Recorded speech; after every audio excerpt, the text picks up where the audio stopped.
the islands where the sun meets the sea. Jason's the voice we all wanna be.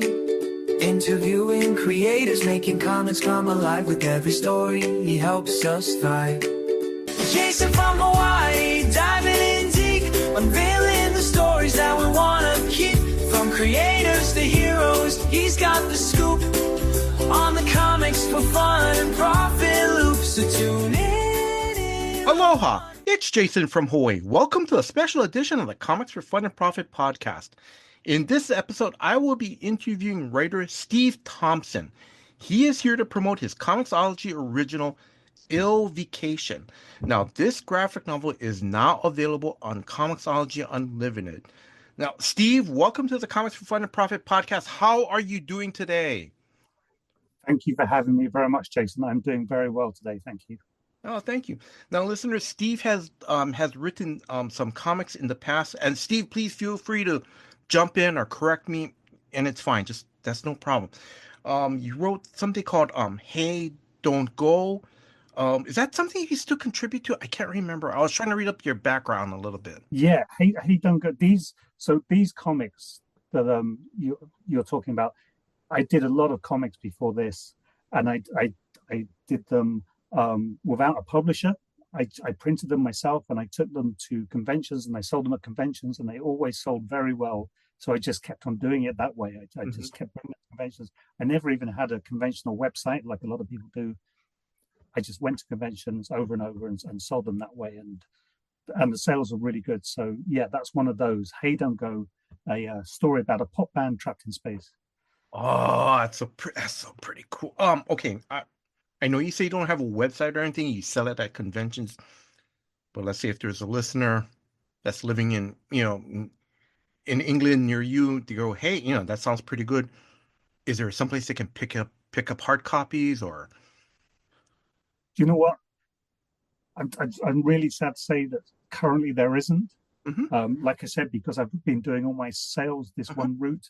But I really should put it all on a website. I should get like a proper shop, e-shop or something. Absolutely. So yeah, if somebody wants to check it out, I will set something up. I will do that. Okay. And then also too, you did something called, it was a Kickstarter. It was like a zombie story one shot called Don't Let Your Dead Ones Die. Yeah. That's a great title. Yes. That was just a one shot. It's quite a thick book. We tried to get a lot of pages in there. This woman wakes up one morning to find out she's dead and she's a zombie, and she wants to try and find out why. She doesn't know how this happened. She doesn't know how she died in the night. She doesn't know what happened, the circumstances. She's a bit suspicious about it, and how it unfolds. It goes to some strange places by the end. Let's just say, it's not a conventional zombie story at all. Oh, but that's such a nice twist on the zombie story. Oh, that sounds great. And also too, you created and co-edited the 24-panel charity anthology. Now, if I got this right, it's through Image Comics, and it was to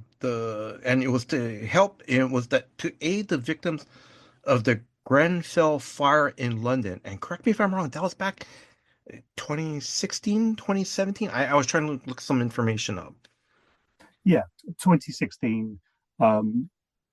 I believe it was. So this was a big project. I initiated it, but I couldn't do it on my own because it was too big. So I got the help of Kieran Gillen to help with that, and another friend of mine called Rona. And we all edited it, and we all sort of went out into the wide world and searched for talent to join up for this anthology and help us out. And what we did was we created this book. The Grenfell Tower fire was the worst sort of tower block disaster that the country had seen. Just terrible loss of life, terrible damage to the people who survived, what they went through to get out of it. It was just really, really terrible disaster. And we wanted to do something to help those still suffering from the trauma. So that's what we were aiming to do, to raise funds for that. Yeah. We got some talent on board.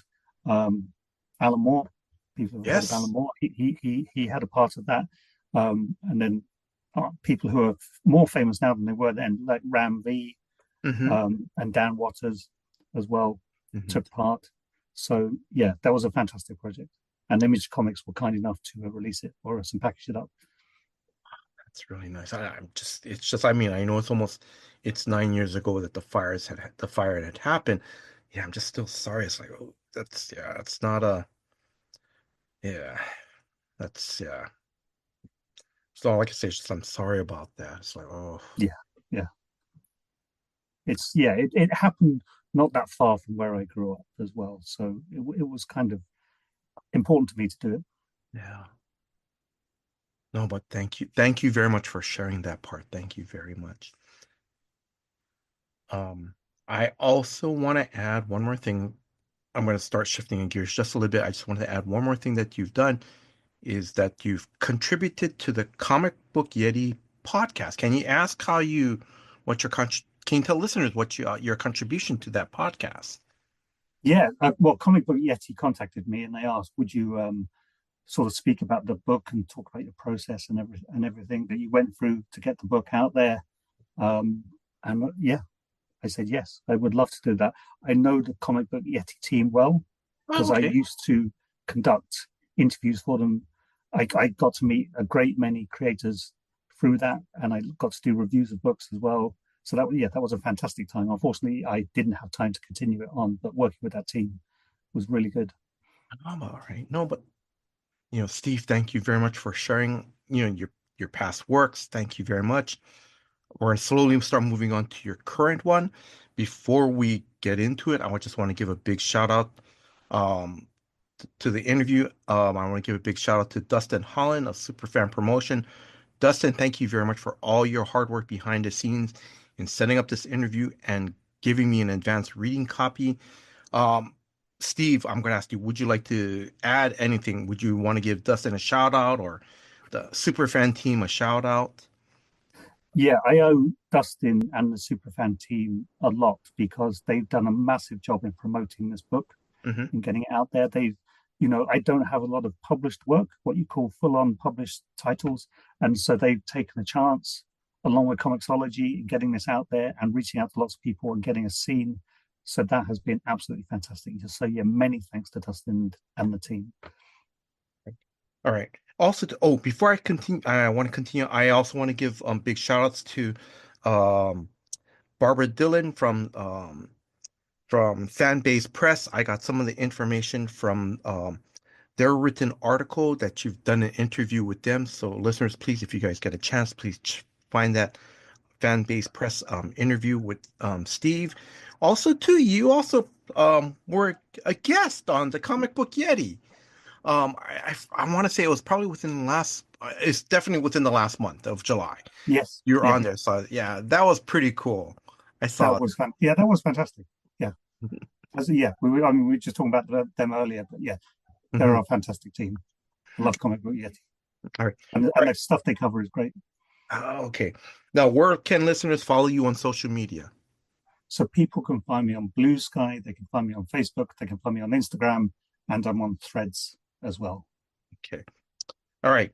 Let's just jump right in, and I just want to make, and I'm sorry, I just want to make sure that the title of your graphic novel is called Ill Vacation. Is that correct? Uh, Yes, that is correct. All right. What is the story about? Okay, so the story is about two soldiers fighting monsters on a Pacific island in the Second World War Yes. during the conflict, the theater that was going on there. What they're really fighting against is their own trauma and war itself. Mm-hmm. Basically, that's how I always describe it. Um, this is not a pro-war story. This is saying people go through terrible things in terrible times. Yes. Um, this is about trauma. This is about sort of what you lose when you do that. And what happens is they take an experimental drug, these two soldiers. Mm-hmm. And there's a lot you can say about, drug experiments in wartime as well, and Yes. terrible things that happen in wartime with drugs. but they sign up to this because they think they're doing what's right. They Hmm. think they're helping their country. And what it does is it's supposed to make them better soldiers, this drug, and instead it turns their trauma, their fears, their horrors into reality.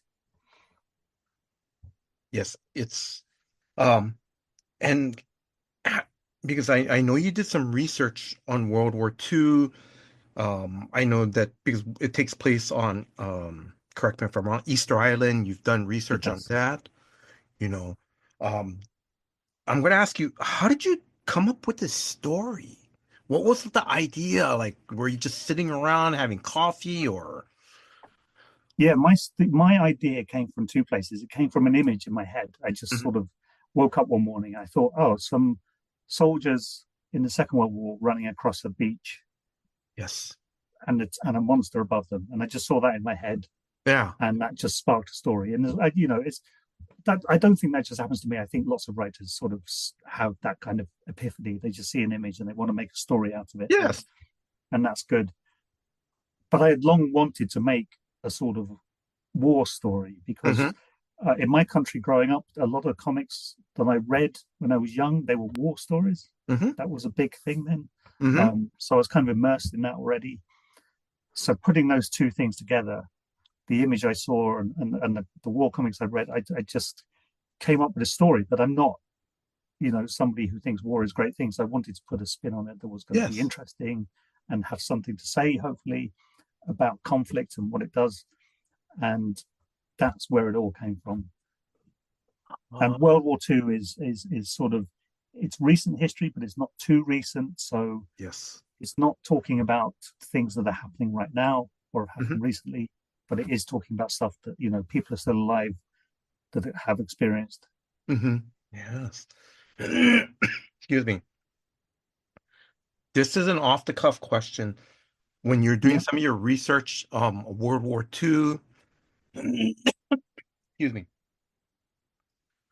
did you come across any stories where, um, like a squad, like a platoon or those off the cuff, stories where it's like, you know, some of the soldiers are going through the jungle or, you know, all of a sudden they see some type of weird anomaly or paranormal thing and they describe it, but yet it was already, but people are just saying, no, it's not real. Or did you ever come across any of those stories?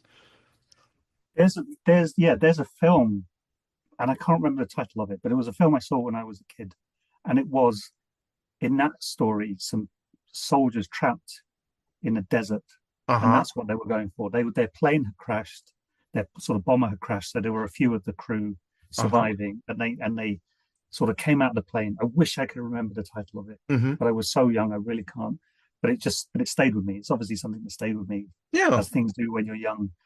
And I remember them. They saw ghosts. They saw people that shouldn't be there and everything. Hmm.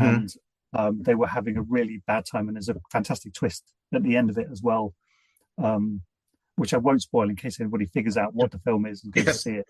But yeah, it's that kind of feeling, that kind of wartime, but things aren't right is a bit more supernatural kind of film. Hmm. Okay, all right. Um, the title for this graphic novel. How did you come up with this title? So the title had been buzzing around in my head for a while because it's meant to be ironic. It's not a Yes. vacation at all. It's they may be somewhere where there's sea and sand and Yes. sun, but it is not a vacation. That's It right. is Yes. it's not. So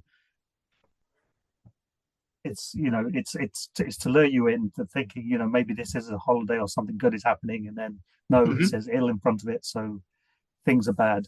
But it was only ever a working title. Hmm. I was not going to go with that for the title of this, but I sent it to Comixology, and I sent it along with suggestions of other names like Hmm. you know Blood Seas or Death in the Sand or something like that. Yeah. I can't remember the list. There was a Oh, big yeah. list. And they said no, we don't want that. We want the one that people have to like think, what is this? I don't quite understand it. And they Yes. kept it. And they said no, honestly, we can change it for something more marketable. Hmm. They said no, we don't. We want to keep this one. So we did. Because I'm going to say it's a great title because, like you said, it all starts with an image of two. You had this image one morning, two soldiers running on a beach, and like you said, you know it. It's not a vacation. This is wartime, and you know, the story goes that they're on Easter Island. There's an army base there. It's in middle of war. They're not going to be, they're not going to be playing volleyball. They're not going to be Yes. Yeah. sunbathing, you know. And I have to tell you the funny story. The reason why I was asked if there's a meaning to the title, when I started to type up ill vacation, when I Yeah. started to Google it, actually it's a term meaning that after people take a vacation, um sometimes people come back with colds from a vacation because all the excitement and everything. Right. Excuse me. So, okay, that And then works. yeah, it was like so I just thought that was pretty that's pretty that's the meaning I found. Excuse me, listeners. But I just thought that was pretty cool, you Yeah. know. Yeah. But like you said, That definitely works well. Yeah. that's the first title you came up with, and I'm glad that Comixologist just stuck with your title. Yeah. Um you've already talked about that you wanted to have this already set in World War II. You've already talked about that. I've already mentioned Easter Island. Was there a particular reason why you wanted to stick with Easter Island or not like, no, I don't want to say, the war in Europe or anything, but was there a particular reason you wanted to have it more in the Pacific area, Yeah. the setting? Because I had that initial image we spoke about of like Oh a yeah, sort of, it was a tropical island that's right. with I'm a sorry. monster Yes. and the soldiers. So I thought if that's popped into my head, maybe I'll look into the Pacific conflict and what happened. And I chose Easter Island because after doing some research, there really was a US base on Easter Island. Mm-hmm. It was slightly after the Second World War, Mm-hmm. so it's not the same base, Mm-hmm. but Yeah. that island was monitoring nuclear tests, Yes. and the whole thing about sort of nuclear weapons that was coming into the war at the time, Yes. and that kind of feeds into the mythology of the book Mm-hmm. as well. It's not kind of explicitly stated, but then at one point we have a monster that looks like a missile, and we have Yes. people that we have. Yeah, I don't. If I'm worried about saying too much and spoiling it, but we have sort of references to bombs later in the story as well. Absolutely, and because they were monitoring that, and they were having frequent radio blackouts as well, unexplained blackouts Mm-hmm. in real life on this base that they couldn't explain. Mm-hmm. Yeah. I thought, okay, already there's a base, there's a real base on Easter Island. There's something really strange happening on there. Mm-hmm. It probably has a normal explanation, but why not use that and kind of use that to help feed into the whole feeling of weirdness going on in the story? Oh, because it's the story. I love the story. Um, because it's just the creepiness of it. Because Yeah, like you said, it's like it's already because already in the first page, like you said, like already there's like radio blackouts or um um there's already sightings of lights above Easter Island. I think yes, that the thing I love about, and I'm not gonna go too much, I just want to talk about the first few pages, is that already I think when on one of your characters, Bob, I think he's talking to one of the officers, and he's kind of going, and there's a plane behind them, and you're already kind of sort of, I'm going to say, and I could be wrong, and correct me if I'm wrong, but it's kind of setting up the whole thing, where it's like Bob is going, I know I'm going to be sticks, here with Mary, the other off, the other my partner, my you know um, another army soldier, but what yes, happens if the army's invaded? The island is invaded, but there's a propeller going on. You're already setting up that there's already people are going to mishear things. And the officer goes, yes, wait, yes, wait, what? What do you mean getting laid? No, no, no, you're not. And he's like, no, no, what if the island's being invaded? And then I think the next page, you see Mary at the radio thing going, "There's lights again. Ah, don't worry about it, don't worry." And it's just a nice setup. Yeah, that's a great observation. Yeah, all of that is sort of thinking about what happened in on this real base, but it's also just playing with putting in stuff that's trying to wrong foot people. Hmm. Um, the fact that all the soldiers are leaving the island and leaving them, but we're not explaining why. Yes. The inference being that something has happened, that they're all shipping out in one go. Something's not right. Hmm. You know Yes. something's not right. They're all leaving. That's not normal. And Bob and Mary are left behind. That's not normal. Just to leave these like one warrant officer and one engineer behind. And just going back to Easter Island, everyone thinks of Easter Island, they think of the heads, and we Yes. didn't feature the heads. We didn't do the obvious thing. Again, it's Yes. just an attempt to kind of wrong for people and like not give them what they might expect from a story set on Easter Island. That's right. Yes, you didn't feed. That's right.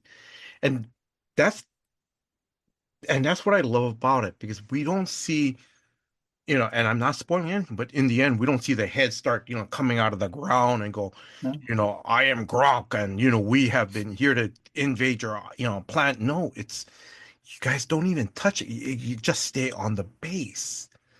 Oh, that's what I love about, okay. I love that. Um, Let me just jump. I sorry, I got to go back. Your characters. We already mentioned about Bob. We already mentioned about Mary. Who are your other characters in this story? Because it's interesting how you pepper them through the story, and I love it.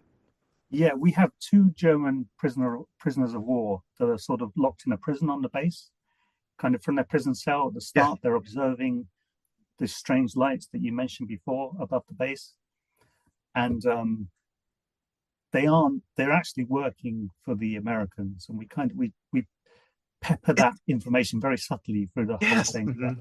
they're there to investigate Bob and Mary. They already know why Bob and Mary have been left behind on Hmm. the base. Yes. They already know that something strange is going to happen. Hmm. They are there to observe. And I wrote a backstory which we didn't really feature in this thing, but which if I ever did a prequel, I would do because they're supernatural investigators. They're both supernatural Oh, okay. investigators. Yeah. They're German, but they're working for the Americans, Hmm. um, and that's why they are there.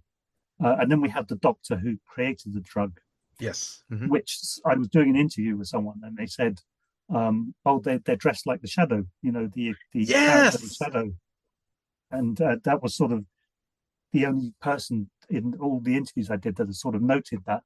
But yeah, that was the intention. They were like dressed like the Shadow, and Oh, that's kind of the only sort of homage that we really yes. did to anything else, Yes. which was really fun to put in there. Oh, it's great because, and I'm not going to spoil it, but because there is one scene, um, it's like that's the shadow, you know, that is just so cool. The hat, the scarf, and you can only just see from the nose and the eye. Oh, that is so cool. That is great. Yeah, like I said, that was great because I caught that on early on. I Yeah, loved. So I'm okay. So you already talked about, the fisherman who's the doctor. I just want to go off the cuff here.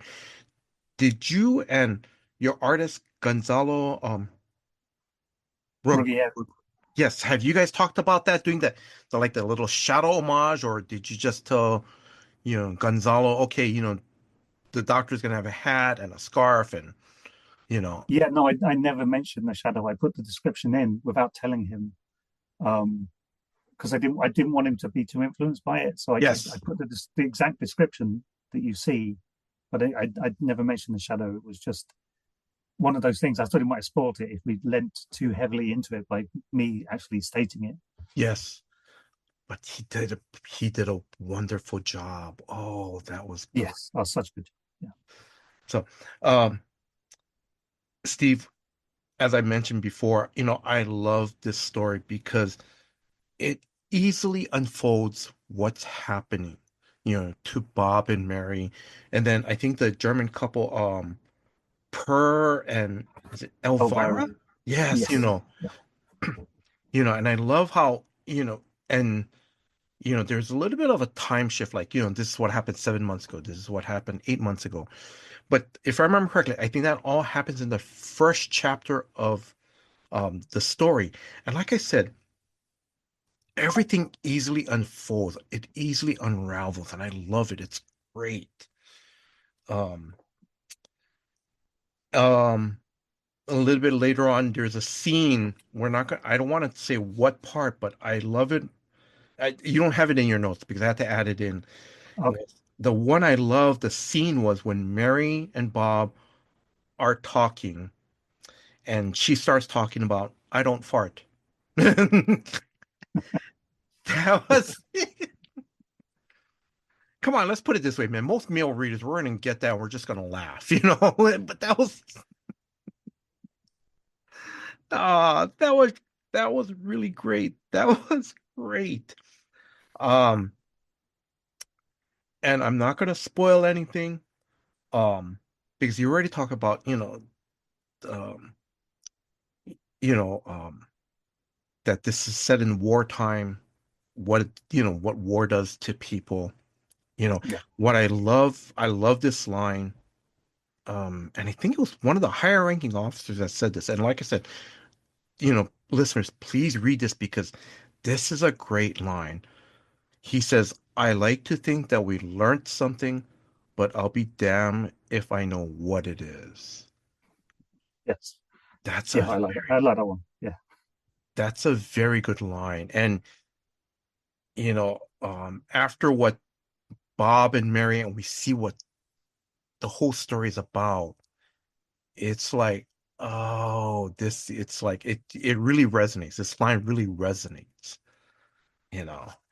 Ah, I'm gonna ask, do you want to comment on anything that I've said? Or I mean, Yeah. Um, I'd like I'm glad to hear that you think that it's like it unfolds really easily and everything, because what I haven't done is put in lots of exposition. All I've done is put in what I hope was free flowing dialogue, yes, and I like to write dialogue that sounds like it might be spoken in real life, like I said, yes, trying to make it natural as possible, trying to make it natural as possible. And yes, if I or um okay, when you mentioned that Mary said, "Oh, I don't fart," yes, it's kind of based on a conversation I overheard from someone, because when I went to writing classes yes. and they said, listen to real people speak and then use those patterns and Hmm. those intonations in your writing. So it's not exactly the same as what I heard somebody say, but it's kind of based on that. It's Yes, based on what I heard a real person, how yeah, they spoke, how they sort yes. of unfolded the story, and that's what I was going for, just to keep it natural. And I just find when I reread it again, you can fly through it, or Hmm. you can read it again and really look at the pictures and then hopefully work out some stuff that you didn't notice before. Yes, But it is possible to fly through it as well. yes. But like I said, it's the fart scene again. I'm not going to focus on it too much, but what I love about it is it's a very funny scene, but also too it shows how comfortable Mary and Bob are, you know, Yeah, that Mary trusts Bob and Bob, because I can't remember what Bob told her to start the conversation, but it shows that, how comfortable they are with each other. And now I'm thinking about it, and you can tell me if I'm wrong, but it kind of points to why Bob and Mary were left behind on the yeah. to so yeah. Um okay, so and I'm gonna ask you, how did you team up with your artist, Gonzalo? How did you team up with him? So I saw Gonzalo's art online. It was on Kickstarter actually. Drawn a comic for someone, and it was on Kickstarter. And I thought, Mhm. this is great art. This is fantastic art. I Yes. have a script. I think that art would really match my script. But I also thought he's so good, he wouldn't want to work with me. So I Mm, didn't approach him. I didn't write to him. I just thought that's perfect, but it's not going to happen, so I forget it. And then I was working with an artist, the artist of Hey Don't Go, Hmm. Christian was his name, and I said, I've got this script. Would you be interested in that? And he said, no, I don't have time, but I know somebody who it would fit really well. Oh, who's that? Oh, it's Gonzalo. Ah, he said, I'll give you his email address. It's fine. He'll be interested. Don't worry. Oh, So he set me up. He set me up with him. We got that's talking. He looked at the script and he said, oh my goodness, yes, absolutely. I want to do this. oh my God, that's I mean, talk about fate. I mean, Yeah. literally, that is so cool. Um, Now I love Gonzalo's art. Now, listeners, to me, Gonzalo's art has kind of like a um Andrea Moody vibe to it. And Andrea Moody, Yes. the artist, did para actually did another Comixology originals, The Panic. But I love the art style. It's Gonzalo's art style is perfect for the creature designs. I mean, it's Yes. I Yeah. you know the we like I'm just trying to think like the beach ball with wings. That's something simple. That's Oh, pretty yeah. that's creepy. Um some of the huge giant creatures. Um the one There's a couple of them that stood out. The I think it's in like the again it's in the first chapter. Bob and Mary come across it. It really scares Bob. The black snail with the skull head shell. Oh, that was wild. Yeah. Yeah. I honestly, thinking up the creatures was the best part of doing Yes. this. I mean, it's not, the monsters aren't the whole thing. There's more going on besides the monsters, but Mhm. coming up with the monsters was an insane amount of fun. It was just so good. I would come up with the descriptions. I put them in the script. I usually be quite detailed, and then Gonzalo would come back with sketches, Yes. and they might look different, but Hmm. they'd be better every time. If he'd done it different, it was better, Hmm. and I'd go, yes, absolutely. So I describe, give me a snail with a skull for a head, Yes. and a sort of, it's got an engine in it, a motor. I can't remember how clearly you can see it in the actual panel because it's not on. It's only in one panel. Yes. Because at that top part of the story, we're just throwing things at the reader. We're just like Hmm. trying to bamboozle them with all of these creatures. And that was the description. And what I got back was that, but so much better than I could have imagined. It was Hmm. just beautiful. Yes. Um, One other thing I've already mentioned, I mentioned to you is before we did the interview is I love there is like in I think it's like either page 4 where already Bob and Mary they're already alone on the island. Um, Mary, is trying to look for Bob, so she kind of sticks her head outside the radio room, and you see this ghost figure behind Mary. She Yes. doesn't Yeah. see it because it's behind her, but Gonzalo's art on the ghost, it's so creepy. And that's really hard It's to pull off in comics. It really is, but it gives that sense of creepiness and it's one of those where, you know, um it's kind of like those real life paranormal caught on tape video things of a ghost yeah. in the background. It just captured that moment perfect. That's what he does so well, though, because I know exactly the bit you mean. And the ghost is like really ethereal and floaty, Yes. but the face is just completely dark, and the backgrounds, he does backgrounds, but the backgrounds are beautiful and floaty, and Hmm. his line work is just sort of, sometimes they're thick lines, sometimes they're thin lines, but they're sort of melty, there's a Yes. slight melty quality to them. That's what sort of gives it its strength. It would be a completely different book with a different artist. I'm not going to say, be better or worse. No, Be a yeah. It completely just different book with a different yes. artist. What he brings to it is something completely unique. It doesn't look like anything else, I think, because of his skill. Yes. And then also too, correct. Oh, no, and also too, I have to give out a shout out to the the the colorist because the colors are not. It's not. And you correct me if I'm wrong. It's not really sharp. It kind of looks like a watercolor flow to it. You know, and I love it because it adds to the nightmarish, creepy tone of the book. Yeah, You know. yeah. We tried to give each chapter a slightly different color palette. So Yes. chapter one should have a different feel to chapter three. We should have a different feel to chapter four or two. So color was something that we thought about as we were going through this. Hmm. And when sort of drug takes effect Yes. for Bob and Mary, and they something traumatic happens in their life, and we show it with multicolored lights coming from their head.